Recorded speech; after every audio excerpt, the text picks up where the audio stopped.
नमस्कार दोस्तों, आप सभी का आपके अपने यूट्यूब चैनल एग्जाम नोट्स में बहुत बहुत स्वागत है।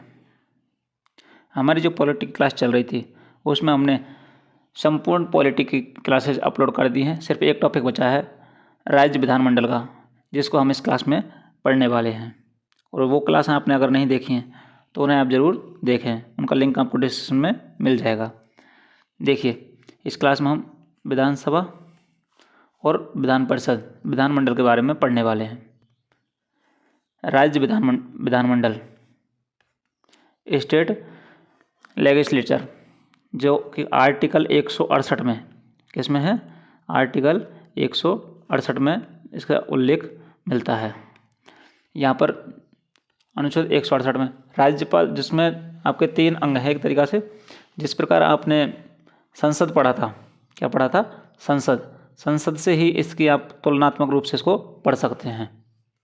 वहाँ पर क्या होता है? देश में संसद होता है और यहाँ होगा आपके विधानमंडल। जैसे यहाँ पर विधानमंडल में राज्यपाल होगा, क्या होगा? राज्यपाल जिसका 153 आर्टिकल में उल्लेख है, उसमें क्या था? संसद में आपके राष्ट्रपति। उसके बाद में आपके विधानसभा 170 में, जिसे निम्न सदन प्रथम सदन कहते हैं। संसद की अगर बात की जाए तो विधानसभा की जगह पर वहाँ पर होता है लोकसभा। क्या होता है? लोकसभा। और यहाँ पर आपके होता है विधान परिषद, जो कि 171 में है। विधान परिषद सभी राज्यों में नहीं होता है, हालांकि ये कुछ राज्यों में होता है, जिसे उच्च सदन या द्वितीय सदन कहा जाता है। विधान परिषद की जगह पर आपके संसद में होता है कौन सा? राज्यसभा। कौन सा होता है? राज्यसभा। आप इसको इस प्रकार कनेक्ट करके पढ़ सकते हैं। यहाँ विधान परिषद की बात हो रही है तो विधान परिषद 6 राज्यों में फिलहाल है। विधान परिषद कितने राज्यों में है? 6 राज्यों में, जिसमें पहला उत्तर प्रदेश, बिहार, उसके बाद में महाराष्ट्र और कर्नाटक, आंध्र प्रदेश और तेलंगाना। आप इनको इस प्रकार याद रख सकते हैं। बिहार और उत्तर प्रदेश जो हैं दोनों पास पास के राज्य हैं, और उसके बाद में महाराष्ट्र, कर्नाटक ये दोनों हैं, और आंध्र प्रदेश और तेलंगाना दोनों एक में से ही अलग हुए हैं। तो ये 6 राज्य जो हैं आपके विधान परिषद हैं। इनके अंदर लोकसभा, राष्ट्रपति, लोकसभा और राज्यसभा, ये संसद के तीनों अंग हैं। नेक्स्ट देखिए, आर्टिकल 169, जिसमें विधान परिषद बनाने और ख़त्म करने का जो अधिकार है, बनाने और ख़त्म करने का अधिकार किसको है? संसद को है। जिस राज्य में विधान परिषद बनाना हो या ख़त्म करना हो, उसमें प्रस्ताव लाया जाएगा विधानसभा में, जो कि 2/3 सदस्यों से पास होना चाहिए। उसके बाद वो संसद में जाएगा, जहाँ पर साधारण बहुमत से पास होगा, और फिर राष्ट्रपति के पास जाएगा, तब जाकर विधान परिषद वहाँ पर बनेगा। इस प्रकार आपके विधान परिषद का निर्माण होगा। आर्टिकल 171 में विधान परिषद की संरचना के बारे में बताया गया है, जिसमें अधिकतम सदस्य हो सकते हैं विधानसभा के 1/3 और न्यूनतम सदस्य होंगे आपके 40। विधान परिषद में मिनिमम सदस्य कितने होंगे? 40, और अधिकतम हो जाएंगे आपके विधानसभा में जितने सदस्य होंगे उसका 1/3 सदस्य होंगे। ये आपको बता ही दिया। फिलहाल 6 राज्यों में विधान परिषद है: उत्तर प्रदेश, बिहार, महाराष्ट्र, कर्नाटक और आंध्र प्रदेश और तेलंगाना। नेक्स्ट देखिए, आर्टिकल 170 में, अनुच्छेद 170, विधानसभा की संरचना की बात की जाए तो इसमें अधिकतम सदस्य आपके 500 हो सकते हैं और न्यूनतम सदस्य 60 हो सकते हैं। कितने हो सकते हैं? 60। आर्टिकल 371, अनुच्छेद 371 में कुछ राज्यों जिनकी जनसंख्या के आधार पर विशेष प्रावधान हैं, इसमें सिक्किम में है आपके 32। न्यूनतम वैसे 60 होने चाहिए, लेकिन जनसंख्या के आधार पर विशेष प्रावधान, यानी कि जिनको आपके आर्टिकल 371 में रखा गया है। सिक्किम, जिसमें 32 सीटें हैं, मिजोरम में 40 सीटें हैं और गोवा में 40 सीटें हैं। तो ये आपके एक विशेष प्रावधान है। विधानसभा की बात की जाए तो राज्यपाल जो है मनोनीत करता है और बाकी सभी निर्वाचित होते हैं या प्रत्यक्ष निर्वाचित होते हैं। कि तो मनोनीत कितना करता है राज्यपाल? एक एंग्लो इंडियन, आर्टिकल 333 में। 104वें 2019 में ये समाप्त हो गया। पहले करता था, 2019 में से समाप्त कर दिया गया है। एक एंग्लो इंडियन को आर्टिकल 333 के तहत मनोनीत करता था, जिसे अभी समाप्त कर दिया गया है। अब सभी के सभी क्या होते हैं? निर्वाचित होते हैं। पहले बाकी निर्वाचित होते थे और एक मनोनीत होता था, लेकिन अभी सभी निर्वाचित होते हैं। बहुमत व्यवस्था पर सिक्किम और नागालैंड जो है यहाँ के अप्रत्यक्ष निर्वाचित किए जाते हैं। नेक्स्ट देखिए, विधान परिषद 1/6 सदस्य राज्यपाल द्वारा मनोनीत किए जाते हैं और 5/6 सदस्य निर्वाचित होते हैं। 1/6 सदस्य साहित्य, समाज सेवा, कला, विज्ञान और सहकारी संस्था, इन क्षेत्रों में इन्हें आपको मनोनीत किया जाता है और 5/6 सदस्य जो है निर्वाचित किए जाते हैं। 1/3 सदस्य तो स्थानीय स्वशासन द्वारा, ग्राम पंचायत के, और 1/3 विधानसभा के सदस्यों द्वारा, और 1/12 माध्यमिक और उच्च शिक्षण संस्थान के शिक्षक 3 ईयर शिक्षण के बाद में, और 1/12 स्नातक छात्र इनके द्वारा विधान परिषद में मनोनीत मतलब निर्वाचित किए जाते हैं। देखिए आर्टिकल 172 राज्य के विधानमंडल के सदनों की अवधि, यहाँ पर आपको समझने को मिलेगा इस तरीका से।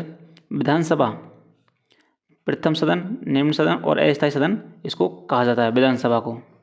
वहाँ पर लोकसभा को कहा जाता है प्रथम सदन, निम्न सदन और अस्थायी सदन, क्योंकि ये 5 साल में फिर से नया चुनाव होता है और सभी समाप्त हो जाते हैं, मतलब इसलिए क्या है अस्थायी सदन है। विधान परिषद द्वितीय सदन, उच्च सदन और स्थायी सदन, वहाँ पर होता है आपके राज्यसभा और यहाँ पर होता है आपके लोकसभा। विधानमंडल की जगह वहाँ पर क्या था, संसद। यह विघटित या भंग हो सकता है और यह समाप्त हो सकता है, भंग नहीं हो सकता है। इसका कार्यकाल 6 वर्ष होता है और इसका कार्यकाल 5 वर्ष होता है, यही लोकसभा में होता है। आपातकाल एक बार में 1 वर्ष बढ़ सकता है। हर 2 वर्ष में 1/6 सदस्य अवकाश ग्रहण करते हैं, रिटायर्ड होते हैं। ये यहाँ पर सिस्टम है। आर्टिकल 173 सदस्यों की योग्यताएं क्या होनी चाहिए। विधानसभा के लिए 25 साल की आयु होनी चाहिए, इसलिए इसे युवाओं का सदन भी कहा जाता है। क्या कहा जाता है, युवाओं का सदन। भारत का नागरिक हो, पागल या दिवालिया ना हो और किसी गंभीर सजा में सजा ना काट रहा हो, चुनाव में किसी अपराध के कारण चुने जाने से वंचित ना हो और दल बदल के आधार पर अवैध घोषित ना हुआ हो, ये आपके इसकी योग्यताएं होनी चाहिए। विधान परिषद के लिए क्या है कि 30 साल की आयु होनी चाहिए। कितनी होनी चाहिए, मिनिमम आयु जो है 30 वर्ष होनी चाहिए विधान परिषद के लिए। नेक्स्ट देखिए आर्टिकल 333 विधानसभा में SC/ST को आरक्षण जो है वो आपके आर्टिकल 333 में है। देखिए विधानसभा के जो सदस्य होते हैं उनको बोलते हैं MLA। क्या बोलते हैं, MLA, member of legislative assembly. और जो विधान परिषद सदस्य होते हैं उनको बोलते हैं MLC, member of legislative council. ये आपको ध्यान रखना है। विधायक जो होते हैं उन्हें MLA और MLC। नेक्स्ट देखिए आर्टिकल 174 में विधानसभा सत्र, सत्रावसान और विघटन का उल्लेख 174 में है। आर्टिकल 174(2) में राज्यपाल विधानसभा को भंग या विघटित कर सकता है जब कार्यकाल पूरा हो जाए, जब मुख्यमंत्री इस्तीफा दे दे और जब सत्ताधारी दल का बहुमत ना रहे। इन परिस्थितियों में आपके विधानसभा को भंग किया जा सकता है। नोट, जब राष्ट्रपति शासन लागू लग जाए तब आर्टिकल 356 में राष्ट्रपति शासन लग जाए तब यह कर सकता है। विधानसभा का चुनाव भारत का चुनाव आयोग कराता है। कौन कराता है, ना कि राज्य का चुनाव आयोग। विधानसभा का जो चुनाव है वो कौन करवाता है, भारत का चुनाव आयोग करवाता है। ये आपको ध्यान रखना है, ना कि राज्य का चुनाव आयोग ये नहीं करवाता है। आर्टिकल 175 सदनों में भाषण एवं संदेश भेजने का अधिकार किसको होता है, राज्यपाल को। आर्टिकल 176 में राज्यपाल का विशेष अभिभाषण जो है जब नई विधानसभा गठित होती है, संयुक्त बैठक बुलाकर नव वर्ष की शुभकामनाएं देगा, ये किसमें है, आपके 176 में। विधानसभा के जो अधिकारी होते हैं वो कौन कौन से होते हैं, अध्यक्ष होता है जिसका उल्लेख आर्टिकल 178 में मिलता है, उपाध्यक्ष होगा जिसका उल्लेख भी आर्टिकल 178 में, और सचिव का उल्लेख आर्टिकल 187 में मिलेगा। सचिव यहाँ पर सबसे अधिक शक्तिशाली होता है। आर्टिकल 178 अध्यक्ष का चुनाव जो है विधानसभा के सदस्यों द्वारा किया जाता है। सचिव की नियुक्ति कौन करता है, अध्यक्ष करता है। अध्यक्ष विधानसभा सदस्य होता है। आर्टिकल 174(2) में अध्यक्ष जो है कोरम के अभाव में बैठक को स्थगित कर सकता है। कोरम यानी कुल सीटों का 1/10 सदस्य उसमें भाग लेने चाहिए, अगर इतने नहीं हैं तो उसको बैठक को स्थगित कर सकता है। मंत्रिपरिषद की सामूहिक रूप से और विधानसभा के प्रति उत्तरदायी होती है। मंत्रिपरिषद जो है सामूहिक रूप से तो किसके प्रति उत्तरदायी होती है? विधानसभा के प्रति उत्तरदायी होती है। विधानसभा अध्यक्ष राज्य विधानमंडल के प्रति उत्तरदायी है। नेक्स्ट, विधान परिषद के जो है अधिकारी हैं वो होते हैं आपके सभापति, जैसे राज्यसभा में होता है सभापति उपसभापति, ये इस प्रकार यहाँ पर भी आर्टिकल 182 में सभापति विधान परिषद का और उपसभापति 182 में और 187 में जो है सचिव है। विधेयक, साधारण विधेयक या धन विधेयक, ये आपके विधानसभा में साधारण बहुमत से पास होगा और विधान परिषद में 3 महीने रोक सकती है, दूसरी बार 1 महीना तक, और ये उसके बाद में राज्यपाल पर जाएगा, पुनर्विचार के लिए भेज सकता है सुरक्षित राष्ट्रपति के पास। धन विधेयक जो है राज्यपाल की पूर्व अनुमति से ये किस में पेश किया जाएगा? विधानसभा में, और उसे विधान परिषद 14 दिन के लिए रोक सकती है और राज्यपाल इसके लिए बाध्य होगा धन विधेयक को साइन करने के लिए। तो ये आपके विधान परिषद के अधिकारी हो गए। ये विधेयक की प्रोसेस हो गई। धन विधेयक होगा या नहीं होगा इसकी डिसीजन कौन करेगा? राज्यपाल। विधानसभा में पूर्ण अनुमति लेनी पड़ेगी। देखिए नेक्स्ट टॉपिक है आपके मुख्यमंत्री और मंत्रिपरिषद। जब आपके विधानसभा के चुनाव हो जाएंगे, विधानसभा का निर्माण हो जाएगा, तो उसमें आपके मुख्यमंत्री और मंत्रिपरिषद का निर्माण होगा। उसके बारे में हम देखते हैं। आर्टिकल 164 फर्स्ट में सीएम मुख्यमंत्री चीफ मिनिस्टर और सीओएम मंत्रिपरिषद की नियुक्ति कौन करेगा? राज्यपाल करेगा। मंत्रिपरिषद की संख्या जो है विधानसभा की सीटों का 15% से ज़्यादा नहीं होगी, यानी मंत्रिपरिषद में जो मेंबर होंगे, जो मंत्री बनेंगे, उनकी संख्या 15% से ज़्यादा नहीं होगी। कम से कम 12 और 91 संशोधन द्वारा ये 2003 में जोड़ा गया कि आपके कम से कम कितने होने चाहिए? 12 सदस्य होने चाहिए। आर्टिकल 164(2) मंत्रिपरिषद विधानसभा के प्रति उत्तरदायी होती है। मंत्रिपरिषद जो है विधानसभा के प्रति उत्तरदायी होगी। 164(3) में शपथ जो है मुख्यमंत्री और मंत्रिपरिषद को राज्यपाल दिलाएगा। 164(4) में कोई मंत्री 6 महीने तक विधानसभा या विधान परिषद का सदस्य नहीं बनता है तो उसे इस्तीफा देना होगा। यहाँ पर क्या होता है कि 6 महीने तक के लिए किसी भी सदस्य को मंत्री बना दिया जा सकता है, वो चाहे भले विधानसभा और विधान परिषद का सदस्य नहीं हो, लेकिन उसे 6 महीने के अंदर कहीं से भी चुनाव लड़के और उसे जीतना होता है, सदस्य बनना होता है, नहीं तो फिर उसे इस्तीफा देना होता है। आर्टिकल 164(5) में मंत्रियों के वेतन और भत्ते विधानसभा निर्धारित करती है। आर्टिकल 166 कार्यपालिका के सभी कार्य राज्यपाल के नाम से होंगे और राज्य का संवैधानिक प्रमुख जो होगा वो राज्यपाल होगा। सरकार का प्रमुख कौन होगा? मुख्यमंत्री। सीएम जो होता है वो सदन का नेता होता है। आर्टिकल 163 राज्यपाल को सलाह और सहायता देने के लिए मंत्रिपरिषद का गठन किया जाता है, जिसमें कैबिनेट मंत्री, मंत्रिमंडल और राज्य मंत्री स्वतंत्र मंत्री होते हैं और उप मंत्री होते हैं। आर्टिकल 167 सीएम जो है राज्यपाल को सलाह देता है कि नियुक्ति किसकी करते हैं, नियुक्ति करे। सीएम राज्यपाल को सलाह देगा कि लोकसभा आयोग के अध्यक्ष और सदस्य राज्य के महाधिवक्ता की और राज्य निर्वाचन आयुक्त की नियुक्ति करे। सीएम जो है योजना बोर्ड का सदस्य होता है, नीति आयोग की गवर्निंग बॉडी का सदस्य होता है और क्षेत्रीय परिषद जिसका उपाध्यक्ष, क्षेत्रीय परिषद का अध्यक्ष केंद्रीय गृह मंत्री होता है। सीएम राज्यपाल से विधानसभा का सत्र बुलाने के लिए कहता है, विधानसभा का सत्र आहूत करने के लिए, बुलाने के लिए। सीएम जो है कभी भी राज्यपाल को अपना इस्तीफा देकर मंत्रिपरिषद को भंग कर सकता है। किसको देगा इस्तीफा? राज्यपाल को। आर्टिकल 167 में राज्यपाल सीएम से प्रशासन और विधान संबंधी जानकारी मांग सकता है। सीएम को जानकारी देनी होगी और सीएम राज्यपाल और मंत्रिपरिषद के बीच की कड़ी होते हैं। 6 सीएम जो भारत के पीएम बने हैं। मोरारजी देसाई जो कि मुंबई प्रांत के सीएम थे और ये बाद में पीएम बने। चौधरी चरण सिंह उत्तर प्रदेश के सीएम थे, वो आपके बाद में पीएम बने। विश्वनाथ प्रताप सिंह उत्तर प्रदेश के सीएम थे, वो बाद में पीएम बने। पीवी नरसिम्हा राव आंध्र प्रदेश के सीएम थे, वो बाद में पीएम बने। एच.डी. देवेगौड़ा कर्नाटक के थे और प्रधानमंत्री नरेंद्र मोदी गुजरात के हैं, जो कि वाराणसी से आपके, तो ये गुजरात के सीएम थे, अभी वाराणसी से हैं जो आपके क्या बने? पीएम बने हुए हैं। भारत रत्न विजेता मुख्यमंत्री गोविंद वल्लभ पंत यूपी के थे। विधान चंद्र रॉय वेस्ट बंगाल के थे। ये मुख्यमंत्री जो हैं इन्हें भारत रत्न प्राप्त हुआ है। के कामराज तमिलनाडु के थे। एम जी रामचंद्रन तमिलनाडु के हैं और गोपीनाथ बारदोलाई ये असम के हैं। इन्हें आपके भारत रत्न दिया गया है। राज्य का महाधिवक्ता के बारे में देखिए, advocate general of state, article 165 में इसका उल्लेख है। महाधिवक्ता की नियुक्ति जो है राज्यपाल के द्वारा मंत्रिपरिषद की सलाह पर की जाती है। महाधिवक्ता राज्य सरकार का प्रथम विधिज्ञाता सबसे बड़ा वकील होता है।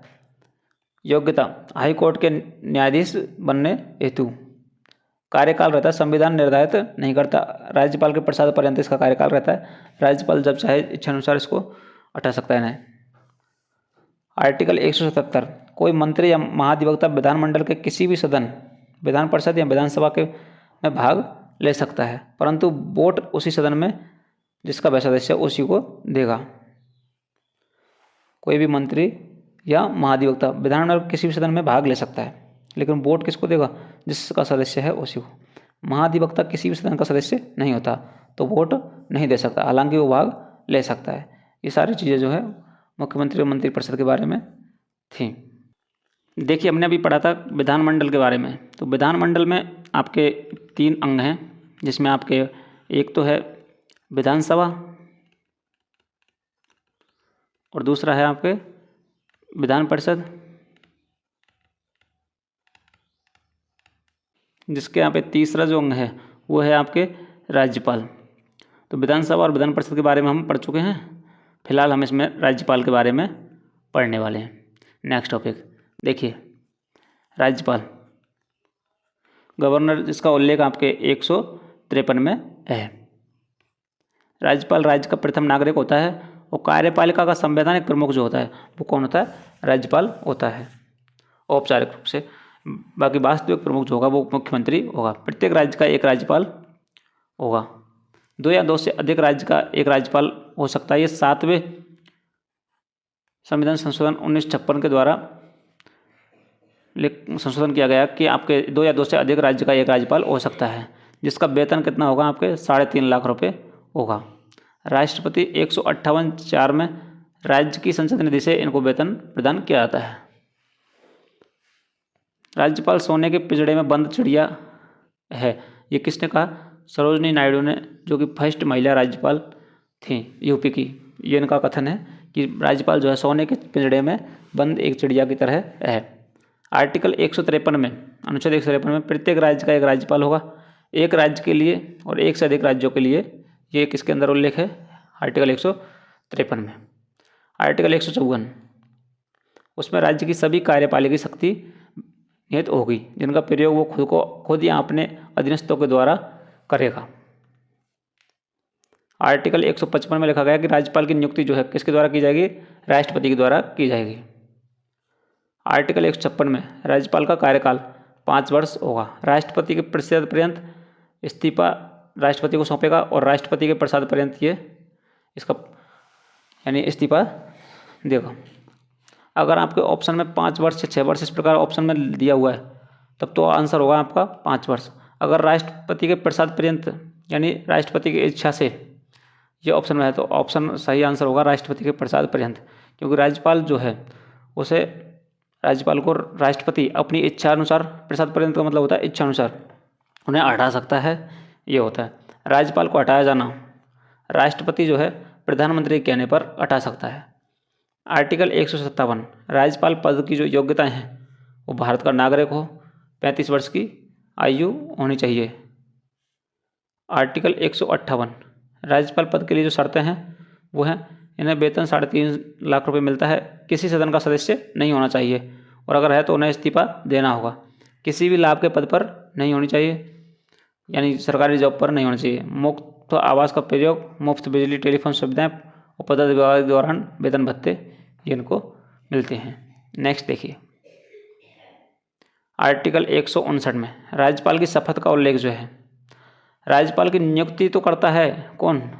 नियुक्ति करता है आपके प्रेसिडेंट, राष्ट्रपति, लेकिन शपथ प्रेसिडेंट नहीं दिलाता है, शपथ दिलाएगा हाईकोर्ट का मुख्य न्यायाधीश। अगर मुख्य न्यायाधीश की अनुपस्थिति में कोई वरिष्ठ जज जो है इन्हें शपथ दिलाएगा। आर्टिकल 160 में राज्यपाल की अनुपस्थिति में कार्य कौन करेगा? हाईकोर्ट का मुख्य जज जो है ये कार्य करेगा। आर्टिकल 161 में क्षमादान की शक्ति जो है वो मृत्युदंड को माफ नहीं कर सकता। राज्यपाल के पास में क्षमादान की शक्ति होती है, लेकिन उसके अंदर वो मृत्युदंड को माफ़ नहीं कर सकता, ये ध्यान रखना है। मृत्युदंड को उम्र कैद में बदल सकता है, जबकि राष्ट्रपति जो है वो मृत्युदंड को माफ़ कर सकता है। वो कौन से में है? आर्टिकल 72 में। आर्टिकल 162 राज्य की कार्यपालिका शक्ति का विस्तार जो है। आर्टिकल 163 में मंत्रिपरिषद का राज्यपाल को सहयोग व सलाह देना। आर्टिकल 164 मंत्रियों की से संबंधित अन्य प्रावधान जिनकी नियुक्ति, कार्यकाल और वेतन ये कौन डिसाइड करेगा? मुख्यमंत्री के सहयोग से राज्यपाल डिसाइड करेगा। आर्टिकल 165 राज्य के महाधिवक्ता की नियुक्ति करना कौन करेगा? राज्यपाल। आर्टिकल 166 राज्य सरकार की कार्यपालिका के सभी कार्य राज्यपाल के नाम से होते हैं। राज्यपाल। आर्टिकल 167 राज्यपाल को सूचना देना मुख्यमंत्री की जिम्मेदारी होती है। ये किस में लिखा गया? आर्टिकल 167 में लिखा हुआ है। राज्यपाल द्वारा की जाने वाली नियुक्तियाँ, ये आपको ध्यान रखना है, इनमें से कौन सी नियुक्ति जो है। अनुच्छेद 164 में मुख्यमंत्री और मंत्रिपरिषद की नियुक्ति कौन करेगा? राज्यपाल करेगा। राज्य के महाधिवक्ता की नियुक्ति अनुच्छेद 163 के तहत राज्यपाल द्वारा की जाएगी। राज्य निर्वाचन आयुक्त की नियुक्ति अनुच्छेद 243 के में राज्यपाल द्वारा की जाएगी। 243(22) में राज्य वित्त आयोग के अध्यक्ष और सदस्य की नियुक्ति कौन करेगा? राज्यपाल करेगा। जिला न्यायाधीश की नियुक्ति करेगा राज्यपाल अनुच्छेद 233 में। अनुच्छेद 171(5) विधान परिषद में 1/6 सदस्य मनोनीत करते हैं। अनुच्छेद 333 में विधानसभा में एक एंग्लो इंडियन मनोनीत करना, जो कि अभी समाप्त कर दिया है। अनुच्छेद 315 लोक सेवा आयोग, राज्य लोक सेवा आयोग जिसके अध्यक्ष और सदस्यों की नियुक्ति भी राज्यपाल के द्वारा की जाएगी। राज्यों के विश्वविद्यालयों का कुलपति होता है, जो चांसलर जो है वो कौन होता है? विश्वविद्यालयों का कुलपति ये आपके राज्यपाल होता है। और विश्वविद्यालयों के उप कुलपतियों की नियुक्ति करता है, कौन करता है? ये आपके राज्यपाल करता है। नेक्स्ट देखिए, राज्यपाल की विधायी शक्ति, विधानसभा का सत्र बुलाना, इनके पास शक्ति है विधानसभा को भंग करना, ये राज्यपाल की विधायी शक्ति है। कोई बिल जो है वो आपके धन विधेयक है या नहीं, ये सारी चीज़ें कैसे होती है? विधानसभा और विधान परिषद से पास होगा, गवर्नर साइन करेगा, स्वीकृति देगा, सुरक्षित और राष्ट्रपति के पास पुनर्विचार, यदि धन विधेयक ना हो तो इस पर पुनर्विचार किया जा सकता है। ये कुल बिल को पास करने की प्रोसेस है। आर्टिकल 201 राज्यपाल किसी बिल को राष्ट्रपति के लिए सुरक्षित रख सकता है। राज्यपाल विधानसभा में प्रो टर्म स्पीकर की नियुक्ति करता है। आर्टिकल 361 में राज्यपाल जो है ये आपके विशेषाधिकार है, राज्यपाल को विशेषाधिकार हैं। आर्टिकल 213 राज्यपाल अध्यादेश जारी कर सकता है। 213 और जो राष्ट्रपति है वो प्रेसिडेंट मतलब आपके अध्यादेश जारी करेगा, वो किसके तहत करेगा? 123 में। राज्यपाल का स्थानांतरण, एक राज्य से दूसरे राज्य में स्थानांतरण जो है राष्ट्रपति के द्वारा होता है। इसका संविधान में कोई प्रावधान नहीं है। आपके जो इन्हें वेतन दिया जाता है 3.5 लाख रुपए, अगर राज्यपाल एक से अधिक राज्यों के लिए नियुक्त कर दिया जाए तो वो जो है उस किस रेशियो में दिया जाएगा? उन्हें आपको मतलब वेतन जो है 7 लाख रुपए नहीं दिया जाएगा, बल्कि वेतन इनको 3.5 लाख रुपए ही मिलेगा। बस ये क्या है, अलग अलग रेशियो में डिवाइड होगा, जो कि राष्ट्रपति तय करेगा कौन सा राज्य ने कितना वेतन देगा, कौन सा राज्य ने कितना वेतन देगा, ये रेशियो में डिवाइड होगा। नेक्स्ट टॉपिक है आपके पंचायती राज। देखिए इसका उल्लेख आपके भाग 9 में है। स्थानीय स्वशासन, पंचायती राज, लोकल सेल्फ गवर्नमेंट का जो इसमें उल्लेख है। लोकतांत्रिक विकेंद्रीकरण, जिसका उल्लेख आपके आर्टिकल 243 से 243(ओ) तक है। केंद्रीकरण और विकेंद्रीकरण का मतलब समझ लिए। इनके समर्थक में जो महात्मा गांधी थे। केंद्रीकरण है आपके ऊपर से नीचे की ओर, केंद्र सरकार के बाद में राज्य सरकार, जिला, ब्लॉक और ग्राम, ये तो हो गया केंद्र से नीचे की ओर। विकेंद्रीकरण नीचे से ऊपर की ओर, ग्राम, ब्लॉक, जिला, राज्य और केंद्र, ये हो गया विकेंद्र की यानी कि विकेंद्रीकरण। नेक्स्ट देखिए स्थानीय स्वशासन, ग्रामीण स्वशासन और नगरीय स्वशासन। जिसमें स्थानीय ग्रामीण स्वशासन में ग्राम पंचायत, ब्लॉक पंचायत और जिला पंचायत। ग्राम पंचायत पर प्रधान या इसको हम सरपंच बोलते हैं, ये होता है। उसके बाद में ब्लॉक प्रमुख, जिला पंचायत का जिला पंचायत अध्यक्ष, ये होते हैं। नगरीय स्वशासन की बात की जाए तो नगर पंचायत में अध्यक्ष, नगर पालिका में चेयरमैन और नगर निगम में मेयर होते हैं। ऐतिहासिक पृष्ठभूमि की बात की जाए तो 1793 में लॉर्ड कॉर्नवालिस ने स्थानीय स्वशासन को शुरू किया था। ये क्वेश्चन आपके बहुत बार पूछा जाता है, मतलब आपके स्थानीय स्वशासन को शुरू करने वाले कौन थे, तो लॉर्ड कॉर्नवालिस। 1864 में सर्वप्रथम मद्रास स्थानीय स्वशासन को मान्यता मिली। 1870 में लॉर्ड मेयो ने स्थानीय स्वशासन को वित्तीय रूप से सशक्त किया और 1882 में लॉर्ड रिपन ने स्थानीय स्वशासन का जनक कहा गया। लॉर्ड रिपन को स्थानीय स्वशासन का जनक कहा गया। संविधान सभा गांधीवादी विचारधारा के समर्थक श्री मन्नाराम नारायण अग्रवाल लोकतांत्रिक विकेंद्रीकरण होना चाहिए, ये इसमें समर्थन में थे। भाग 4 आर्टिकल 40 में डीपीएसपी में ग्राम पंचायतों के गठन का उल्लेख है। कौन सा अनुच्छेद में? अनुच्छेद 40 में। भाग 9 में 243 से 243 ओ, जिसमें कुल 16 अनुच्छेद हैं। अगर इसके ग्राम पंचायतों गठन की बात किया तो ये भाग 4 में है। किस में है? भाग 4 में। लेकिन इनके उल्लेख जो है वो आपके भाग 9 में है। अनुसूची 11 और 12। अनुसूची 11 है जो ग्राम पंचायत से रूरल है और आपके 12 है नगर पंचायत से संबंधित। इसमें अनुसूची 11 में 29 विषय हैं और 12 में है आपके 18 विषय। ये आपको ध्यान रखना है।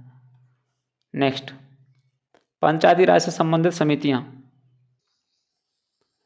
सर्वप्रथम प्रयोग जो है 1958 में आंध्र प्रदेश में किया गया।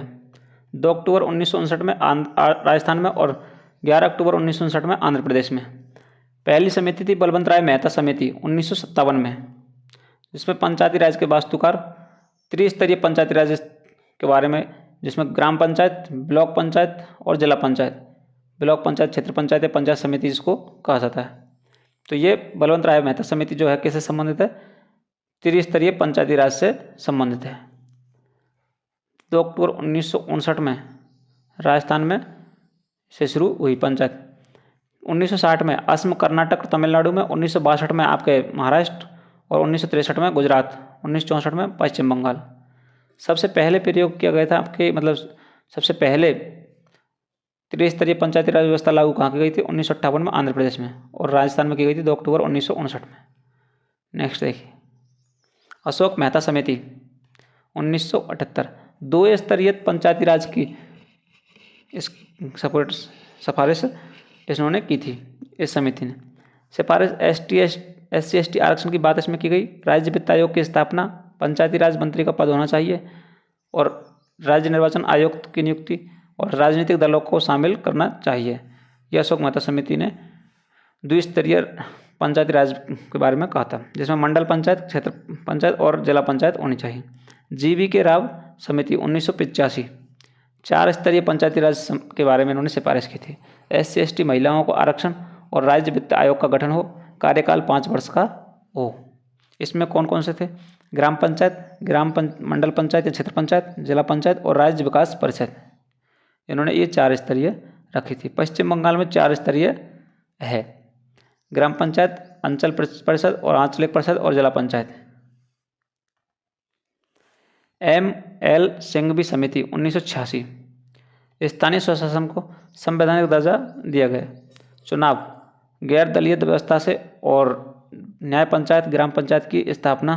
पंचायत जो है वित्तीय आत्मनिर्भरता या वित्तीय संसाधन होने चाहिए। PKB थुंगन समिति 1988-89 स्थानीय स्वशासन को संवैधानिक दर्जा दिया जाना चाहिए। प्रत्येक राज्य में वित्त आयोग होना चाहिए। 64वां संविधान संशोधन 1989 राजीव गांधी प्रथम प्रयास में, राजीव गांधी के समय में ये हुआ था। लोकसभा में पास हुआ था और राज्यसभा में फेल हो गया था। पंचायती राज, ग्राम पंचायत और नगर पंचायत।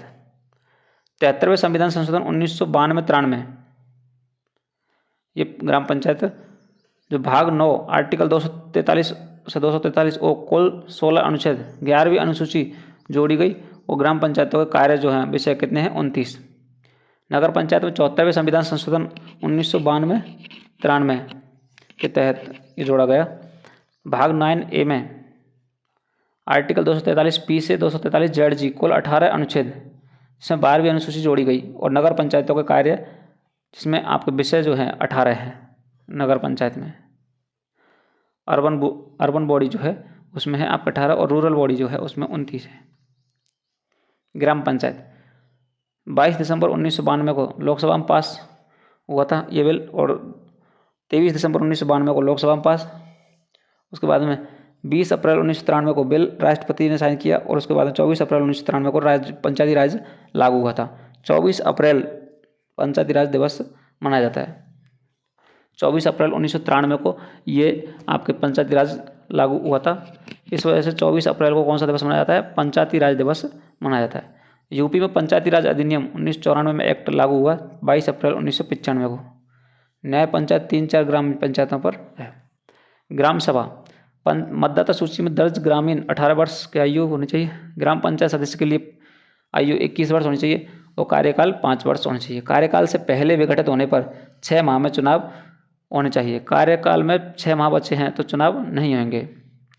अगर कार्यकाल से पहले विघटित हो गया तो 6 माह में चुनाव होना चाहिए, और कार्यकाल में सिर्फ 6 माह ही बचे हैं तो चुनाव नहीं होंगे। नगर पंचायत की बात करें तो जनसंख्या के आधार पर यह होता है। नगर पंचायत जिसमें छोटा कस्बा या जो होता है उसका अध्यक्ष होगा। नगर पालिका जिसमें 3 लाख प्लस जनसंख्या होगी तो उसमें वहाँ पर नगर पालिका होगी और वहाँ का चेयरमैन की चुनाव होगा। नगर निगम जिसमें 10 लाख प्लस जनसंख्या होगी तो वहाँ पर क्या होगा? मेयर। ग्राम पंचायत भाग 9, इसमें 16 अनुच्छेदों में देख लीजिए। 243 में परिभाषा है, 243A में ग्राम सभा, B में ग्राम पंचायतों का गठन, और C में पंचायतों की संरचना, D में सीटों का आरक्षण, और E में कार्यकाल अवधि 5 वर्ष होगी। F में है सदस्यों की अयोग्यता, और आपके G में है शक्तियाँ और अधिकार। H में है टैक्स लगाने की शक्ति, कर लगाने की शक्ति। वित्त आयोग का गठन I में, और पंचायतों के लेखा का आरक्षण। K में है पंचायतों का चुनाव, और L में है संघीय राज्य क्षेत्रों पर लागू होना, और M में है कुछ क्षेत्रों पर लागू ना होना, और N में है मौजूद कानूनों पर पंचायतों का बना रहना, और O में है आपके निर्वाचन में न्यायालय का हस्तक्षेप। ये इसके अंदर है। नगर पंचायत भाग 9A आर्टिकल 243 से 243 ZG तक है, जिसमें कुल 18 अनुच्छेद हैं। देख लीजिए इनके बारे में क्या क्या अनुच्छेद हैं, कौन कौन से। P में है परिभाषा के बारे में, Q में है आपके नगर पालिकाओं का गठन, R में है नगर पालिकाओं की संरचना, और S में है वार्ड समितियों का गठन एवं संरचना, T में है सीटों का आरक्षण, U में है आपका कार्यकाल अवधि 5 वर्ष, B में सदस्यों की अयोग्यता, और आपके W में है शक्तियाँ और अधिकार, X में टैक्स लगाने की शक्ति, Y में है वित्त आयोग का गठन, और आपके Z में है नगर पालिकाओं के लेखा का अंकेक्षण। ZA में है आपके नगर पालिकाओं का चुनाव। किस में है? चुनावों का उल्लेख ZA में। ZB में है संघीय राज्य क्षेत्रों पर लागू होना। ZC में कुछ क्षेत्रों पर लागू ना होना, और ZD में है जिला योजना के लिए समिति। ZE में महानगरीय योजना के लिए समिति, और ZF में मौजूद कानून और नगर पालिकाओं का बना रहना। ZG में है निर्वाचन में न्यायालय का हस्तक्षेप। तो यहाँ पर आपके ये टॉपिक कंप्लीट होता है। राज्य की जो पॉलिटी थी वो कंप्लीट हो गई। उम्मीद है बहुत ही बेहतरीन क्लास थी, आपको पसंद आई होगी। अगर क्लास अच्छी लगी हो तो क्लास को लाइक कीजिएगा, साथ ही चैनल पर नए हो तो चैनल को सब्सक्राइब करके बेल आइकन को प्रेस करके ऑल पर क्लिक कर लीजिए, जिससे आपको हमारे हर वीडियो का नोटिफिकेशन प्राप्त हो सके। और बहुत ही बेहतरीन नोट्स हैं, अगर आप इन्हें डाउनलोड करना चाहते हैं तो लिंक आपको डिस्क्रिप्शन में मिल जाएगा। टेलीग्राम ज्वाइन कर लीजिए, जिसका लिंक भी आपको डिस्क्रिप्शन में मिल जाएगा। टेलीग्राम पर आपको उपलब्ध करवा दिए जाएंगे। साथ ही आप प्यारा सा कमेंट जरूर करें, जिससे आप हमें मोटिवेट करते रहें। तो इस प्रकार आपकी पॉलिटी कंप्लीट होती है। नेक्स्ट टॉपिक आप कमेंट करके बताएं, जिससे आपको नेक्स्ट किस सब्जेक्ट का क्लास लानी है।